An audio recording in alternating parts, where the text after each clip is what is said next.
Hello बच्चों, स्वागत है आपका अपने यूट्यूब चैनल टॉपर्टिक्स एकेडमी में। तो आज हम पढ़ने जा रहे हैं कक्षा 8 की संस्कृत का पाठ खष्टः। तो हम देखते हैं हमारे खष्टः पाठ में क्या दिया हुआ है। देखिए, स्वामी विवेकानंदा क्या दिया हुआ है। स्वामी विवेकानंदा किसके बारे में दिया हुआ है। स्वामी विवेकानंद। तो चलिए हम अब पाठ शुरू करते हैं। क्या दिया है। बहुजन हिताय बहुजन सुखाय इत्यस्मिन् कार्ये संलग्नः स्वामी विवेकानन्दस्य बालकस्य नाम नरेंद्रनाथ आसीत्। बहुत लोगों के हित के लिए, बहुत लोगों के सुख के लिए इस कार्य में लगे हुए स्वामी विवेकानंद के बचपन का नाम नरेंद्रनाथ था। यानी स्वामी विवेकानंद के बचपन का नाम क्या था। नरेंद्रनाथ था। तस्य जन्म जनवरी मासस्य द्वादशे दिनांके 1863 ख्रीस्ताब्दे 12 जनवरी 1863 कोलकाता नागरे अभवत।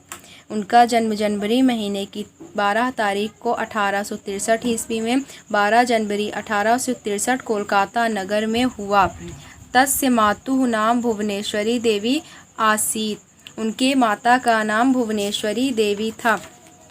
तस्य पिता विश्वनाथ दत्तः लवध प्रतिष्ठिता अभिभाषका आसीत्। उनके पिता विश्वनाथ दत्त ख्याति प्राप्त वकील थे। यानी उनके पिता विश्वनाथ दत्त कौन थे। ख्याति प्राप्त यानी बहुत प्रसिद्ध वकील थे। नरेंद्रनाथ बाल्य कालादेव संस्कृतानुरागी कुशाग्र बुद्धि मल्ल विद्यादिषु क्रीडासु पारंगता धर्म काश्चित। यानी नरेंद्रनाथ बचपन से ही संस्कृत के प्रेमी, तीव्र बुद्धि वाले, मल्ल विद्या आदि खेलों में पारंगत और धार्मिक थे।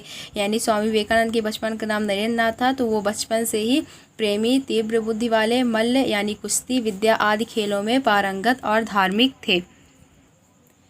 तस्मिन् काले रामकृष्ण परमहंस से अद्वितीय धार्मिक ज्ञान पुंजस्व स्रोता आसीत्। उस समय रामकृष्ण परमहंस अद्वितीय आध्यात्मिक ज्ञान पुंज के स्रोत थे। तस्य प्रभारेण प्रभाविता नरेंद्रनाथ तस्मादेव परिव्राज्य दीक्षां प्राप्नोत। उनके प्रभाव से प्रभावित नरेंद्रनाथ ने उनसे ही संन्यास की दीक्षा प्राप्त की। दीक्षानंतरम सह स्वामी विवेकानंदस्य इति नामना प्रसिद्धो अभवत्। यानी दीक्षा के बाद वह स्वामी विवेकानंद के नाम से प्रसिद्ध हुए। वो स्वामी विवेकानंद से नाम से कब जाने जाते हैं। दीक्षा लेने के बाद वो स्वामी विवेकानंद के नाम से जाने गए। ततः स स्वकीय ज्ञान दीप्या सदुपदेशः ज्ञानेन अध्यात्म परायणेन मकरोत्। यानी उनके बाद उन्होंने अपनी ज्ञान की ज्योत द्वारा सद उपदेशों से लोगों को आध्यात्म की ओर अभिमुख किया। तस्य अवधारणा आसीत् यत् प्रेम्णा सत्येन पराक्रमेण च कार्याणि सिद्ध्यन्ति। यानी उनकी अवधारणा थी कि प्रेम, सत्य और पराक्रम से कार्य पूरा होता है। तत्कुरु पौरुषम। यानी उसका प्रयत्न करो। आत्मभावस्य विकासः एव कर्म। आत्मन भाव का विकास ही कर्म है। अतात्मना विकासः एव कर्म। और अनात्म भाव का विकास ही अकर्म है। दौर्बल्येन किमपि न भवति। दुर्बलता से कुछ भी नहीं होता है। यानी वो क्या कहते थे, दुर्बलता से कुछ भी नहीं होता। अतः सबलो बनो। यानी इसलिए सबल बनो, क्योंकि दुर्बलता से कुछ नहीं होता, इसलिए उन्होंने क्या बोला, सबल बनो। जीवनस्यार्थः उन्नतिर्भवति। जीवन का अर्थ उन्नति है। उन्नते तात्पर्यम हृदय सौदार्यमस्ति। उन्नति का तात्पर्य हृदय का औदार्य यानी उदारता का गुण है। परोपकारः एव जीवनः गति। परोपकार ही जीवन की गति यानी चाल है। स्वार्थ भावः एव मृत्यु। स्वार्थ भाव ही मृत्यु है। उनका क्या मानना था, स्वार्थ भाव ही मृत्यु है। प्रेम भावः एव जीवनम। यानी प्रेम भाव ही जीवन है। द्वेष भावः एव मृत्यु। यानी द्वेष का भावना मृत्यु है। प्रेम भावः एव भक्ति ज्ञानम मुक्ति चाश्रिता। प्रेम का भाव ही ज्ञान और मुक्ति है। प्रेम बिना नेदम यदितमुपासते। यानी प्रेम के बिना वह नहीं है जिसकी उपासना करते हैं। सर्वथा दरिद्र नारायणों सेवित्यम। यानी हमेशा दरिद्र नारायण की सेवा करनी चाहिए। दरिद्र नारायण क्या होता है, दरिद्र नारायण का अर्थ गरीब होता है। यते ही बुभुक्षिता दीनः उपेक्षिता दिव्यांग जना दुर्बला एव साक्षात ईश्वरः। यानी भूखा, दीन, उपेक्षित, विकलांग, दुर्बल व्यक्ति ही साक्षात ईश्वर है।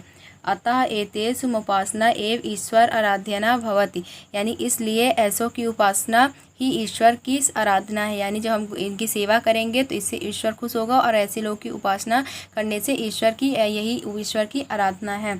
चारित्र्य बलम धारयत, यानी चरित्र की शक्ति को धारण करो। अनेनैव सर्वत्र विजय भवसि, इससे ही सब जगह विजय होगी, यानी हमारा चरित्र अच्छा होगा तो इससे हमारी हर जगह विजय प्राप्त होगी। दाता भव, दाता हो। प्रतिग्रहण से कामना मा कुर, प्रतिग्रहण यानी दान के बदले ग्रहण की कामना मत करो, यानी आप किसी को दान देते हो तो इससे ये अपेक्षा मत करो कि वो भी हमें कुछ देगा, यानी दान के बदले ग्रहण की कामना मत करो। वसंत वल्लोकहितम चरः, वसंत के समान संसार का कल्याण करो, यानी जब बसंत आता है चारों तरफ हरियाली छा जाती है और बसंत सबका कल्याण करता है, इस तरह बसंत के समान तुम सबका कल्याण करो। परोपकारा परम पवित्रतम कार्यमस्ति, परोपकार से मन शुद्ध, परोपकार परम पवित्र कार्य है। परोपकारेण चित्तम शुद्ध्यन्ति, यानी परोपकार से मन शुद्ध होता है। अनेनैव ईश्वर प्राप्ति संभवा, इससे ही ईश्वर की प्राप्ति संभव है। सह वेदांत प्रचाराय स्वकीयालिखम जीवनम समर्प्याशम, उन्होंने वेदांत प्रचार के लिए अपना संपूर्ण जीवन समर्पित किया। तेन हिंदू धर्मा संस्कृति से प्रसारित, उनके द्वारा हिंदू धर्म और संस्कृत का प्रसार किया गया। सह न केवलम परिवाजकः अपितु परोपकारी दाता लोक सेवकः महान देशभक्त शासित, उनके द्वारा हिंदू धर्म और संस्कृत का प्रसार किया गया। वह न केवल सन्यासी अपितु परोपकारी दाता लोक सेवक और महान देशभक्त थे। शिकागो नगरे विश्व धर्म सम्मेलने सह भारत से प्रतिनिधि अवत, शिकागो नगर में विश्व धर्म सम्मेलन में वह भारत के प्रतिनिधि हुए। देश विदेशेषु तस्य बहवः शिष्या अभवन्, देश विदेशों में उनके बहुत से शिष्य हुए। आंग्ल देशीया कुमारी नोबल या अनंतरते भगिनी निवेदिता इति नामना प्रसिद्धा तस्य प्रिया शिष्या, इंग्लैंड देश की कुमारी नोबल जो बाद में भगिनी बहन निवेदिता के नाम से प्रसिद्ध हुई, वह उनकी प्रिय शिष्या थी। सह यूनां कृते विशिष्ट प्रेरका पथ प्रदर्शका आसीत्, वह युवाओं के लिए विशेष प्रेरक और मार्ग प्रदर्शक थे। यानी यूनान मतलब क्या होता है? यूनान मतलब युवा होता है। भारतीय स्वतंत्रता संग्रामे अपि तस्य ऊर्ज्वस्वलानि भाषणानि स्वाधीनता सैनिकां कृते प्रेरणा स्पंदनानि, यानी भारतीय स्वतंत्रता संग्राम में भी उनके तेजस्वी भाषण स्वाधीनता के सैनिकों के लिए प्रेरणादायक थे। यानी उन्होंने जो भाषण दिए थे और उनके तेजस्वी थे, वो जो सैनिक थे स्वाधीनता के लिए युद्ध कर रहे थे, उनके लिए क्या थे? प्रेरणादायक थे। उत्तिष्ठा जागृता प्राप्यम वरान बोधता इत्यपनिष्ठा ध्येय वाक्यम सा जीवने आधार्यत, उठो जागो और श्रेष्ठ को पाकर ज्ञान प्राप्त करो, इस उपनिषद के ध्येय वाक्य को उन्होंने जीवन में धारण किया। आहर्निशम ब्रह्मार्पण साधना साध्यमान एवं जुलाई मासस्य चतुर्थे दिनांके 1902 ख्रीस्ताब्दे 4 जुलाई 1902 सह ब्रह्मोलीन जाता, दिन रात ब्रह्मा कर्म साधना को करते हुए जुलाई की महीने की 4 तारीख 1902 ईस्वी यानी 4 जुलाई 1902 में वह ब्रह्मा में लीन हो गए, यानी स्वामी विवेकानंद की मृत्यु हो गई, यानी वो ब्रह्मा में लीन हो गए।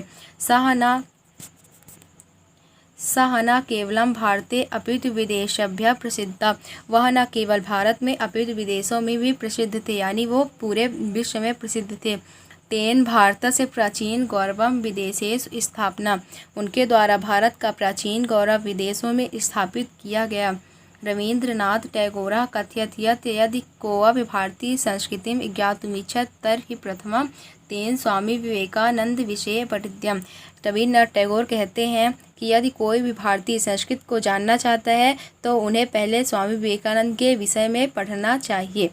तो बच्चों, आपको हमारा वीडियो कैसा लगा ये कमेंट बॉक्स में ज़रूर बताएं। अगर आपको हमारा वीडियो पसंद आया हो तो इसे लाइक, शेयर एंड सब्सक्राइब करना ना भूलें।